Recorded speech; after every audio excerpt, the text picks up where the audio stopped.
Oh wow. We're having like a snowstorm here. It's very windy. It's below zero.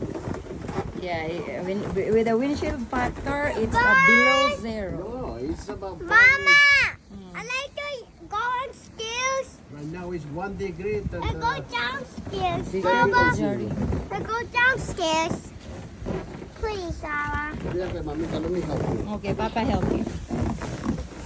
My daughter here, since we don't have snow in Florida, so very excited to come out. But I have to come over here and suffer. Look how happy she is. Hi, Jerry. Yari's happy except Papa. Papa doesn't like cold anymore. Say hi. It's not that cold. See, this is not cold. It's not cold, just wait a little bit.